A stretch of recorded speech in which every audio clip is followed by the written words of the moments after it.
You just got to show up, do the darn thing. Just show up. That's half the battle, isn't it? All right, everybody. So, hey, welcome to round number 5 of the Broker Showdown. If this is your first episode, first round that you're watching, welcome. We're glad you're here. And just a brief explanation of what the heck is this and why you should care. Well, number one, it's edgy, it's fun, it's different. This isn't like a normal podcast or live stream because the Broker Showdown is we get to go toe-to-toe, round for round with each other. The rules of the game are, aside from there really are no rules, are 3 questions each. Anything goes. I have no idea what she's going to ask me. She has no idea what I'm going to ask her, which makes it fun. We have to answer live, on the spot, be quick on our feet, and it's a lot of fun as we go back and forth with each other here. So I'm joined today by Jessica Swaffar. She's an amazing leader. I'm so excited for all of you to gain insights and nuggets and wisdom from Jessica. But I'm going to let her intro herself. So Jessica, maybe 30 seconds or less. Tell the world who you are, where you are, what you do, anything else you'd like to include. Okay. Jessica Swaffar, and I am at KW Realty Advantage in Tulsa, Oklahoma. I have been in the real estate industry in all kinds of different roles, including that of agent, since 2000, so 25 years. I right now am one of the managing brokers of our firm and what they call a team leader at Keller Williams. So my main focus every single day is growth, retention, just helping everyone make a living in this great career that we call real estate in a snapshot. Perfect. 25 years, that doesn't make you old. You don't look old. You look 25, Jessica. I just came from a session that I said to everybody, I'm old. They were like, how old is that? I was like, I'm just old. For that. You don't even look 25. So well, I started in at 19, so there's that. So you do your well, we're glad you're with us today. Excited to learn from you and drill you with some questions. So my turn, I suppose. Those of you that don't know me or first time hanging out, my name is Jake, obviously. Founder, CEO of the Locker Room Real Estate Coaching and Training Company, where we specialize in coaching broker owners, coaching leaders, and training their agents. And when it comes to the coaching, we specialize in 4 main areas, which are growth, productivity, profitability, and retention. All right. I'm also co-founder with my good friend and business partner, Kit Fusil. Shout out to Kit in the Locker Room Leadership and Coaching Academy, which is an ICF accredited institution. Just serial entrepreneur, content creator, author of 2 books now, and just got that shaky leg, restless thing going on about me because I can't sit still. Right? So I am happily married, father of 2 beautiful daughters, and have a background in college and professional baseball, hence the Locker Room name and inspiration. So enough of that. I am ready to roll. Are you ready, Jessica? You ready for my first question? Let's go for it. All right. So my first question is this. I love putting leaders on the spot and asking this question because I think it's very telling of how they articulate their value. So here's my question or scenario. Let's pretend for a hot minute that I was an agent in your market area, Oklahoma, Tulsa area of Oklahoma, and I was considering a change in brokerages. I'm exploring, okay? You tell me what your unique value proposition is and why I should be compelled to consider joining you. I talk to a lot of people about this, and it really comes down to the fact that, and it's not sexy, it's support. And maybe that is sexy too, I don't know. But our specific office has worked for many, many years to, and we continue to evolve this level of support, if you will. So whether you're a top agent, brand new agent, or just someone in the middle, our intention is to help you scale your business to whatever it is that you want to scale it to. So we've got productivity coaching, and we partner with the Locker Room on that, of course.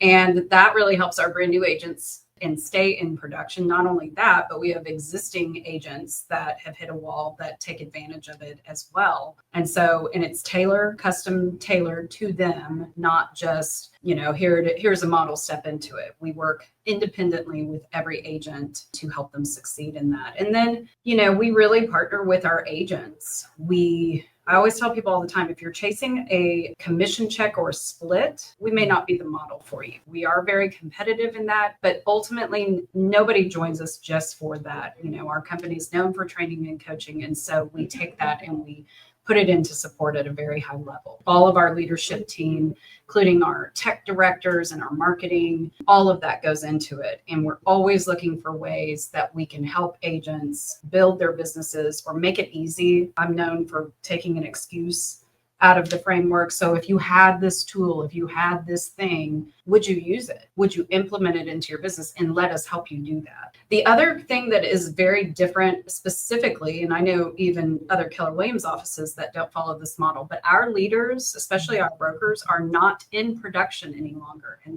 it's like that for a reason, because our agent base becomes our sphere of influence, our database, and we have to pay attention and nurture our agents at a very high level. So we do take calls after hours and on the weekends to assist agents, and it just helps them confidence wise and so on. And so we really work a lot on our culture of collaboration over competition. I've seen agents that hand their checklists and their presentations to one another, and I love that, and we encourage that every step of the way. So that's it. Well, that's it, she says. That's pretty dang good. That's pretty strong if you ask me. That's pretty strong if you ask me. That's not it. That's a lot. That's robust. So we are allowed some follow-up questions because I get to make the rules here, and it just is what it is. So I'm writing as you're speaking. I heard some things that stood out to me. I'm going to combine the two. You said support and customized. I'm going to say customized support. And I think it's really important because I know your heart. I get to work with Jessica. Those of you that don't know this, every single week we meet. So this isn't fluff. I don't have to say this. I'm a straight shooter. Her heart for serving and leading other agents is, she's one of the best as far as I'm concerned. And it's real. It's really real. She cares. And I think that's important to note because sometimes we get labeled, or you have a very large office, something close to 400 agents. And there's a lot of noise that could say, well, how could you offer custom or individualized support with an office of that size? And I love your viewpoint. Something else I wrote down is basically you view the agents as your client. Correct. Their clients are their clients, the buyers and sellers. Your client, in fact, is the agent. So yourself and your leadership team is full on dedicated to providing that custom level of support so that the agents can thrive and run their business or scale their businesses the way they want. So finally, my follow-up question is, what are maybe a couple examples of how you go about making that custom approach versus blanketed approach possible? Like, do you guys do events, or talk to us maybe a little bit about that? Yeah.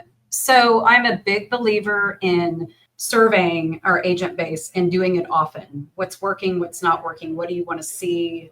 What can we do for you to make, based on the market conditions and so on, to make your businesses better, your lives easier and worth living, if that makes sense. So a couple of years ago, I had a goal, and the goal was to start offering client events for our agents, so that they didn't have to think about and do anything. A lot of people don't get into certain areas of lead generation or production because it overwhelms them. So again, I take excuses out of it, and I say, well, if you had this thing, would you do it?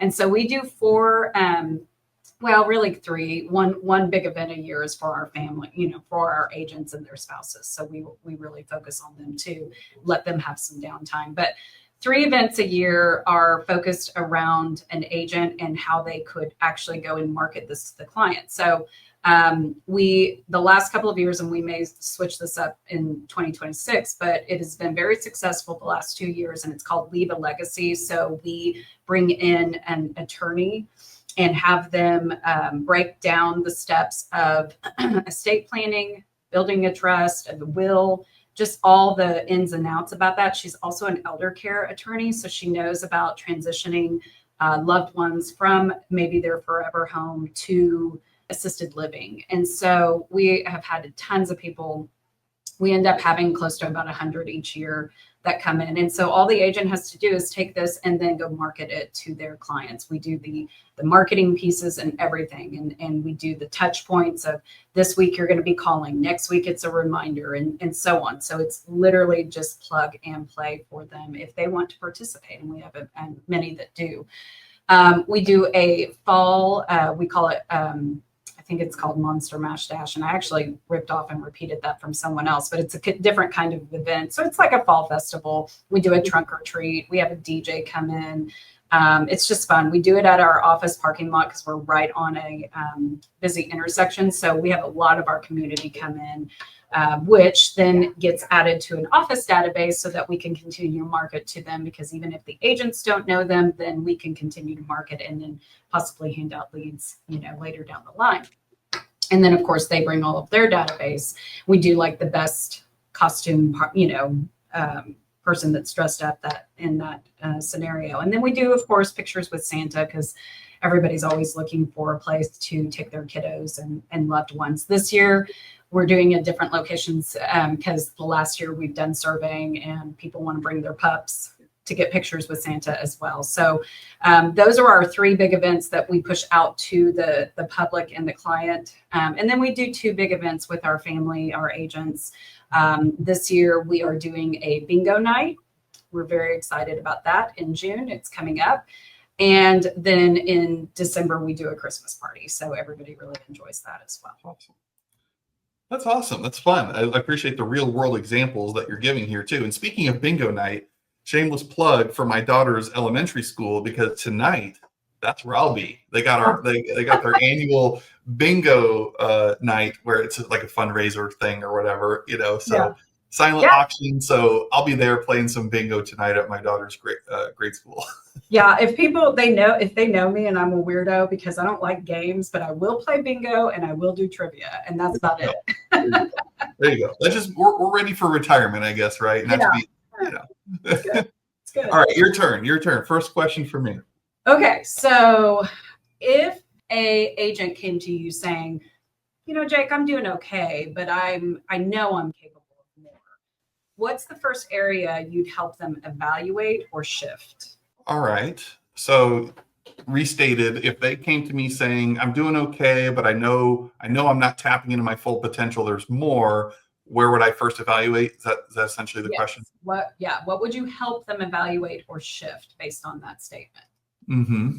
Yep. Okay. Great question. I mean, obviously it goes to activities, but more so than that, consistency around the right activities. And so I created a model, maybe you would call it a formula, perhaps years ago. And I'll share that for everybody right now. It's MARS, MARSS. We're big into acronyms, right? Because they're easy to remember. So MARSS, MARS stands for M equals mindset. A is activities. R is the results. The first S is skill set development.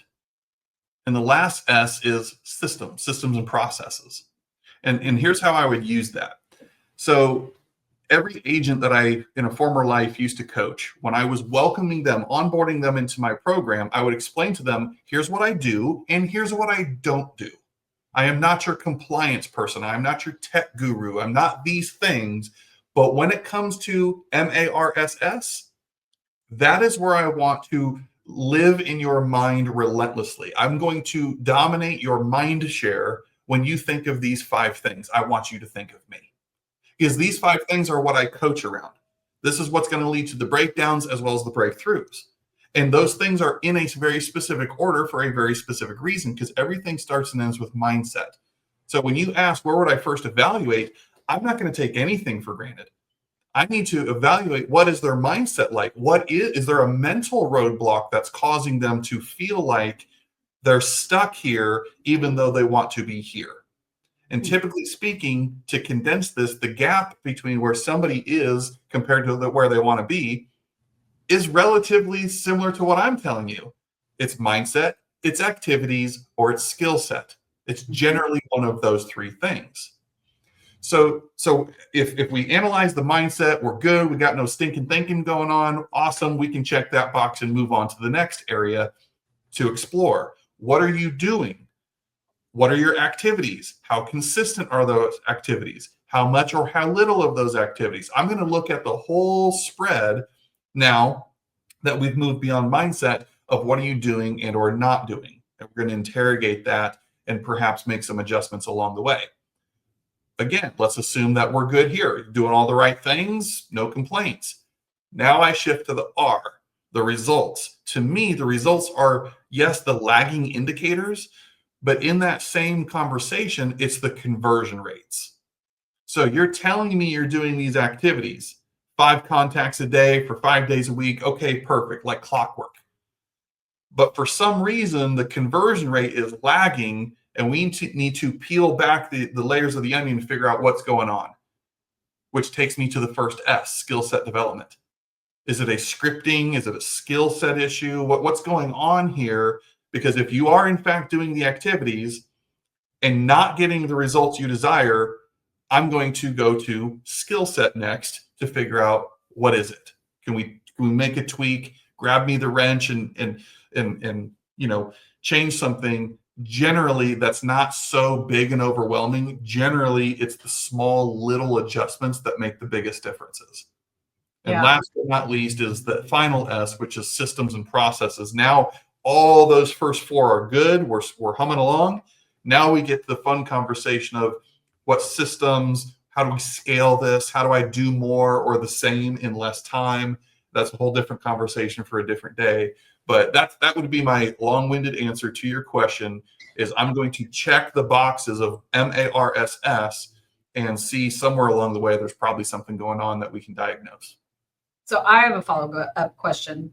So if somebody hears you and says, okay, help me, with these changes and so on, what's a general time frame? I mean, can you see these tweaks helping, immediately? Is it over a period of time?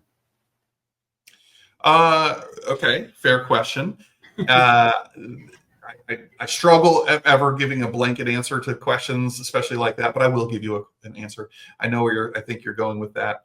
So for some, it absolutely could be immediate. So don't let me be the lid or limiting belief on what I'm about to say next. Okay. Mm-hmm. I think a good business principle and has proven to be true time and time again as somebody who started as a skeptic and now as a believer, which is we work in 90-day cycles, right? In other words, what I'm doing or not doing today, right now, is lagging 90 days from now for me seeing the fruits of that labor or the impact of my inaction, right? So sometimes, as Gary would say, so many people are losing so slowly that they still feel like they're winning, right? And other people are winning, but the money or the result just hasn't shown up in their bank account yet because we're spoiled little brats with this telephone. We want things now. We're instant gratification people. Well, in entrepreneurship, growing and operating a business like realtors and real estate, it's not always sunshine and rainbows. It's I got to work, and get paid 90 days later. It's not having a normal job where it's every 2 weeks, I got a paycheck coming in, Yeah.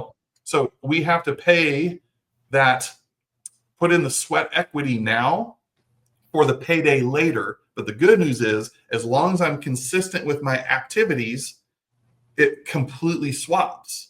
Now it's work, get paid, work, get paid, work, get paid, get paid, get paid, get paid, work, get paid. So it does get easier when momentum's on your side. But that's what I would say is expect a 90-day lag on the results for what you're actually doing today. Got it. That's good. I like it. Yeah. Thank you for the question. Shoot. Good question. All right. Second question for you. A little bit more personal now. I'm gonna transition so people in the whole world plus myself can get to know you. So my next question is, what are 1 to 2 examples of when you had to overcome adversity and follow-ups to that? So what are 1 or 2 examples? How did you overcome them? And what did you learn in hindsight? Mm-hmm. So 3 questions. I cheated. I don't even care. 1 or 2 examples of adversity you had to overcome. How did you overcome it? And what did you learn in hindsight? Yeah, actually, I was just talking to my daughter about this. I do have kiddos, by the way. I have a 13-year-old still at home and some older kiddos, 23 and 21. But as I told my 13-year-old, I started, like I told you, at 19, really young. My father was top agent. Actually, I think he was one of the first agents that was hired on Keller Williams here in Tulsa when we launched. And I was always very independent as a child. And so I was at a kind of a dead end job, and I called my dad and I said, who do you know that I need to talk to? And he introduced me to my owner and mentor, Susan Beach. And so I started at 19 years old. Within a week at the front desk, the lady that trained me was like, how's it going? Oh, it's going great. Okay, great. Well, today's my last day, so you're going to be taking over all of these things. Okay, great. So in my growth here in the office, I did not work with my father. He decided that he needed to go to a different company that he's still at today. And that's fine. He wanted me to come with him at the time. And I was kind of in on this venture. I loved the people that I worked with. I loved what I was doing. And I told him, I said, you're the one that kind of sold me on Keller Williams, and now you're telling me to jump ship and go somewhere else. And he respected my decision. However, that was a hard time when he left, because he was a top producer. There was it was kind of the proponent of many agents leaving. And I remember I was kind of in charge of onboarding and exit interviews. And I was, filling out releases left and right. And it was tough. And it was also tough for me because of leadership and ownership at the time. They were kind of looking at me like, is she going to leave too at some point? Can we trust her? Is she loyal to us? And it was a hard, probably, I would say 18 months to 2 years to not only show up every day in adversity with what was happening in the office and the marketplace. And by the way, that stopped, within 90 days. So that was good. 90 days to about 6 months, people leaving and so on. And we are now the largest Keller Williams office in the area. And we continue to bring on quality agents every day. But that was tough. And for someone as young as I was, by then I was only 20, I had to learn really quickly to separate family and emotion from what I did as a career, because I could see this going places. So, and I don't know if very many 20-year-olds today that could do that, but I learned that really quickly. My dad and I could not talk shop, if you will, for a long period of time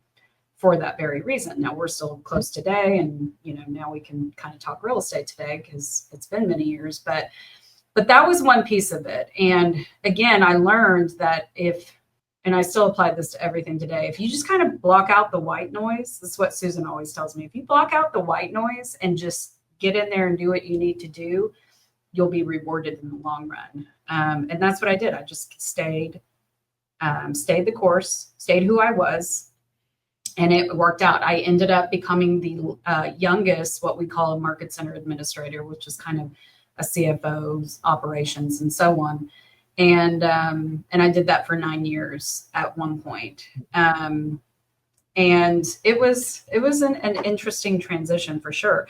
The other period of time, I will say I met my husband because of one of the other brokers in the area. So now all of my family is in real estate because he's in real estate, and my dad's still in real estate. I'm in real estate. Their family's all in real estate. So our family dinners are quite interesting.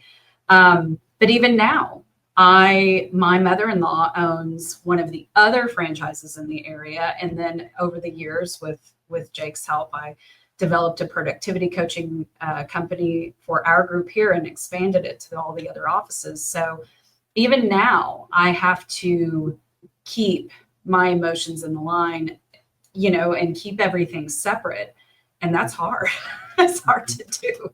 So, that's what I was trying to tell my 13-year-old. I was like, sometimes you just have to block out what you're hearing as a problem from somebody else, because you have to work on you and do the right thing for you and yourself. It's kind of why they tell you, put the mask on the airplane first, because if you are not good in your headspace, mental capacity, physical capacity, anything, you can't help anyone else. And that's my main job every single day, is I have to show up in a big way to help others. And if I'm not good, nobody else is going to be good. So there's a lot packed into that, and I hope everybody just heard that. One thing that I heard was, you didn't say this, but I'm going to back into what I think you said. A lot of people, coaches, leaders, might say things like, you have to remove emotion from the equation, right? Remove your emotion. Maybe it's just me. By the way, if it's not just me, leave me a comment. Leave us a comment in the chat if you're watching this, to let us know we're not alone here. But when I hear remove emotion from the equation, this is just business. Well, my philosophy is no, business and my life are very much integrated. I don't know how to separate the two per se. And when you're telling me to remove emotion, really what you're asking me to do is stop being human. We're all human beings. We're emotional creatures. But instead, I would reframe that, a subtle reframing of saying, manage our emotions. Now, I should manage, control. You use the terminology, keep my emotions between the lines. And I can't imagine, like you said, separating, business and family and all that. That's an emotional time, and I can't not be emotional about it. But I can manage it. I can control expectations and do it anyways. And that's my final comment. Is this has been coming up a couple times on a coaching session a couple days ago with somebody else. I brought up Mother Teresa's poem. Some of you are familiar with the poem. It's "Do It Anyway." If people don't want to see you succeed anyways. And blah, blah. It's a beautiful, Google it. Check it out. Mother Teresa, I think it's called "Do It Anyway." It's an awesome poem. And Jessica, that's a little bit of what I heard in your example there is, yeah, it was very emotional. I had to keep my emotions between the line. And yet I stayed the course. I did it anyways. Even when there was noise and skeptics on the outside, you kept forging ahead. And here you are, far better off because of it. And now you used a turbulent time or an emotional time to your advantage and can help that many more people because of it. Yep. So it's really awesome. I know I'm drama free, if you know me, because I just go, you know what, we can get through anything. Just get the 100%. drama out of it. Jessica doesn't do drama. And when she said, she's an absolute beast. And I mean that in a flattering sense. she's a team leader of a 400-person Keller Williams office there, and has a coaching company that expanded into 4, maybe 5 other offices that you're the director of productivity. I mean, who in their right mind can handle all that? Well, I'm looking at her. I know the answer. So great job. Okay. All right, your turn.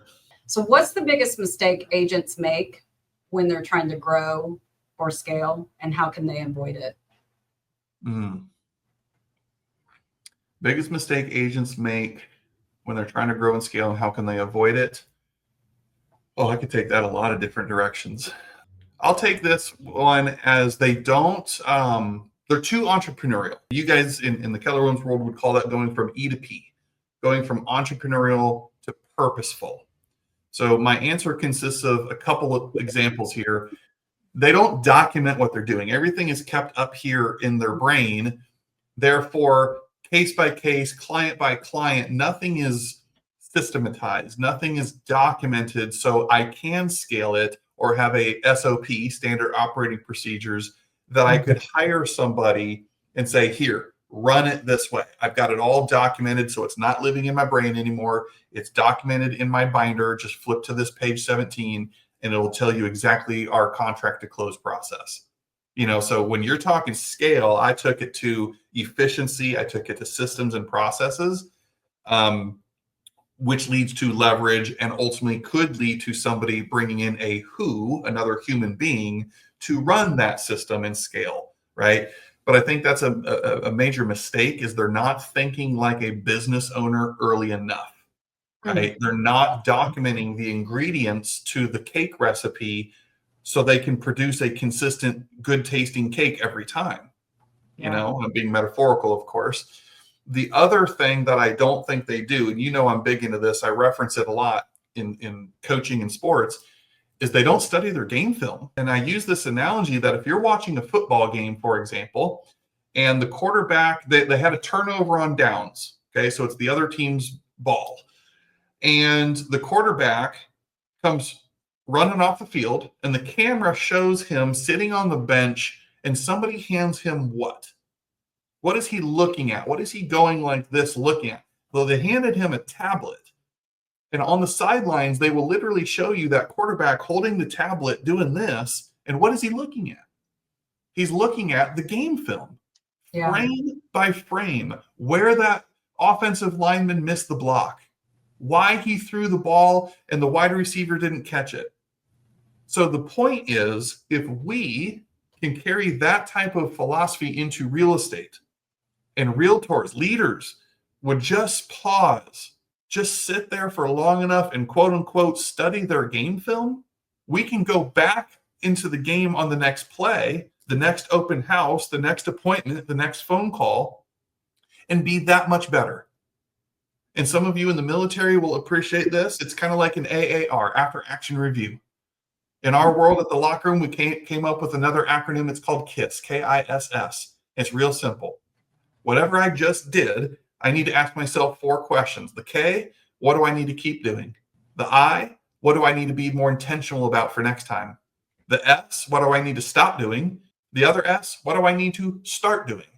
That is a simple method to study your quote unquote game film. So I'm not just in this vicious cycle like Groundhog Day, making the same mistakes over and over, and I'm no better tomorrow than I was today.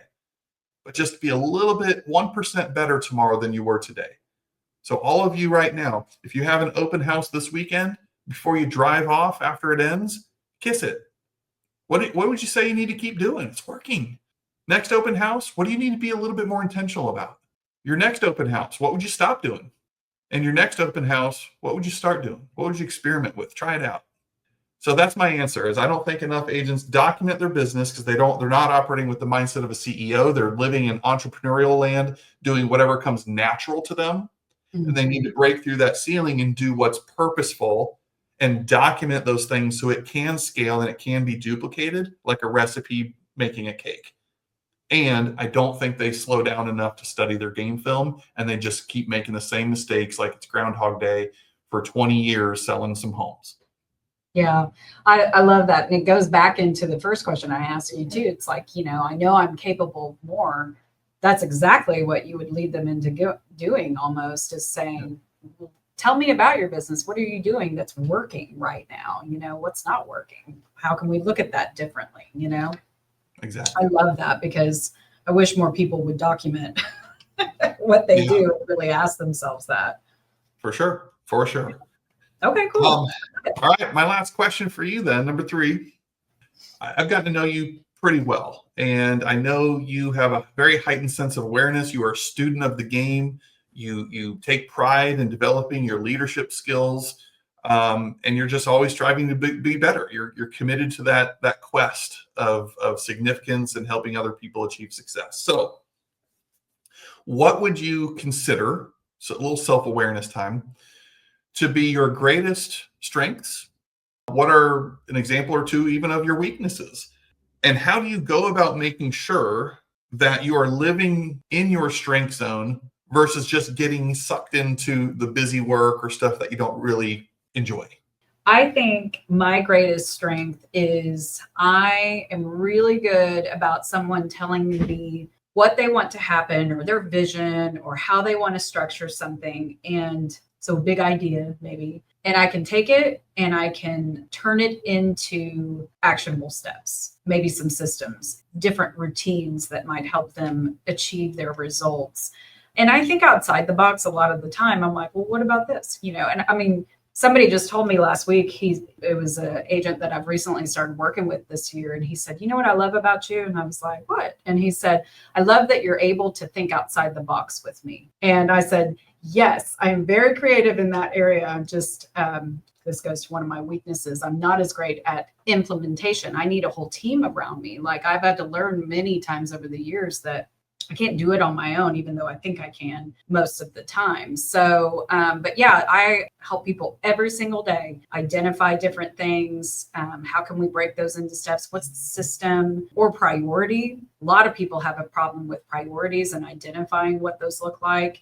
And so that's kind of what fuels me and what I'm good at. And I help others create momentum for themselves in that area. And so, on the flip side of that, like I said, I feel like I can do everything myself. Well, I can't. I've had to learn delegation the hard way. And I think my greatest weakness is that I can get pulled into fixing everything. I always tell people I'm a great problem solver, but also sometimes you feel like you can fix everything. Problem solving isn't just about fixing, it's about just identifying sometimes and living that hard with someone. I don't know if that makes sense. It's easy to do that if you are not disciplined to just listen and be, and then, think outside the box at sometimes. So again, I got to delegate. I'm learning that still. I got to learn boundaries of myself often. I got to listen to, I got to listen to my body a lot. I do that a lot now. Sometimes I just don't feel great. And usually, like the other day, I'll give you a great example. I wasn't sure if something went well or not, and it just wore on me. I could feel it all throughout my whole body. I was stressed and anxious. And my initial reaction was to go, straight to the source and go, okay, here's what I think, blah, blah, blah. But I didn't feel good about it. Like I didn't feel good acting on my impulse. And so again, I've learned just to let it be. If you don't feel good about it, sleep on it. Everybody says that, but it's true. By the next day, I'd gotten some other feedback from others and so on. And it was fine. It was fine. It was all me, and stress. So I listen to myself a lot now. I've had to do that. And then again, I've got an incredible team around me, not just our leadership and staff, but our agents. And I learn from others every single day. But I think that, I know now how to keep people in their lanes and help them, get to great results versus just focusing on their weaknesses as well. So that's a long-winded answer, but there it is. No, it's a great answer, and it makes a lot of sense for why you've had such longevity and success in the leadership roles that you had, is because if one of the worst offenses is, I care so much that sometimes I have a tendency to go into fix-it mode and problem solve for them, and or letting go of control. I mean, that's like DNA of an entrepreneur a lot of times, but on the flippity flop, I would rather have somebody in my corner like you who is magical at taking the complex and simplifying it, seeing the things that maybe I'm not seeing and bringing it to light. And having this is my justification for it, Jessica, because you and I do work together and we got no shortage of ideas and brainstorm, right? So I know when to ask questions. That's what coaches do. I know when. But I also have learned that, and I've labeled it, I am also your thought partner. Oh, that's good. I like that. Instead of me feeling like I'm telling you what to do or whatever, it's just like, no, I am your thought partner. You don't have to, I'm not demanding you to do what I'm saying, but it's just flushing out ideas and considerations, and eventually you land on the answer or what feels right. I would love to say that I ask more questions that I do. I'm still working on that part of it, but I will do exactly what you said. Like, let's just, let's brainstorm here. Let's flesh out all the answers that could come about or things. And sometimes it's so funny because, as coaches, you have to let others come to their conclusions, right? And self-discover and so on. But I like to be their partner in that. I like for them to talk it out. I like to collaborate with people and not, my mother told me this once, which she's a therapist, so she can tell me this, but she said, Jessica, you're a nervous talker. And I said, really? And she goes, yeah, you have to learn just to be quiet. And so I've worked on that a lot since she told me that. And that's probably the most uncomfortable thing for me, is to learn to be quiet and be in my space and let them be in their space. Because sometimes, again, that's me trying to fix it. And I won't always have an answer for fixing. Sometimes it's okay to just be quiet and live in the moment. So, well, let's ask the audience real quick before your final question for me is, if you're watching this right now, drop a comment and let us know, what is your question to statement ratio? In a normal conversation, are you asking more questions and listening, or are you doing most of the talking? What would you say is your question to statement ratio in any given conversation? This might be fun. Leave us both a comment here. Awesome. Yeah, sometimes I have agents that go, "That's a really good question," and I'm over here in my mind going, "Yes, Yeah. good question." Yes. Anyway, okay. Final question for you. Again, this all kind of went around, but in your experience, what does it take for an agent to go from being a good salesperson to an influential leader within their office or market? A great salesperson to an influential lead, like the mayor of the town kind of Yeah, thing? like a leader or someone, in the market or their office even. That's a tough one. I've never been asked a question quite like that. I'll take a stab at it. I might answer it later after I have more time to think about that. That's a good question. It starts with the mindset thing again. Let me explain. I think a great salesperson does not always make a great leader. And we've seen that time and time again with, no offense, teams out there. Just because somebody was successful selling a lot of homes or being a high achiever does not automatically equate to them being a great leader. Insert John Maxwell's 5 levels of leadership. Level 1, the lowest level, is position power. I am your leader because you are told I am your leader because look at my fancy title. I am CEO. I am director of blank. That's not real leadership. Second level is permission, where now I want you to be my leader. I give you permission to be my leader because of what you've done for me. You've had an impact on my life.